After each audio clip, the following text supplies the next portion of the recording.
که د قدرت د انواراتو نه رڼا واخلم که د قدرت د انواراتو نه رڼا واخلم یقین مې نشي که بیا هم دلته کیسه واخلم مننه جی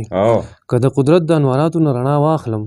یقین مې نشي که بیا هم دلته کیسه واخلم او شعر د صدر صاحب چې په وجود مې لګیا شوي دي چینجي د وجود چې په وجود مې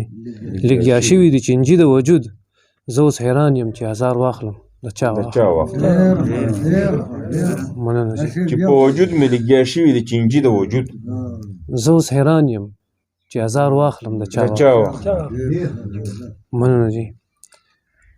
غزل عرض دی ډاکټر صاحب دا چې پنسل غوندې بندي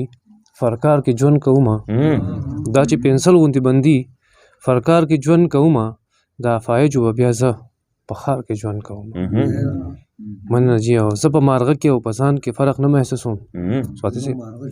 زه په مارغه کې او په ځان کې فرق نه محسوسوم هغه پنجره کې زه د ژوند حصار کې ژوند کوم مننه جی ریاض صاحب زه په مارغه کې او په ځان کې فرق نه محسوسوم هغه پنجره کې زه د ژوند حصار کې ژوند کوم او د زړه چاودون قصې به څرنګه چاته وکم زه د زړه چاودون قصې به څرنګه چاته وکم زه دا ستا لرم او بیا هم انګار کې ژوند کوم مننه جی او ستا د قاتل نظر له زوره جوبل شوی یم ستا د قاتل نظر له زوره جوبل شوی یم زه د زخمي مرغۍ په څیر چنار کې ژوند کوم مننه جی او چې ظلم زور شي او انسان پکې وړیا غونته شي صدر صاحب چې ظلم زور شي او انسان پکې وړیا غونته شي بیا خو دا کور کلی پرېږدم په غار کې ژوند کوم مننه جی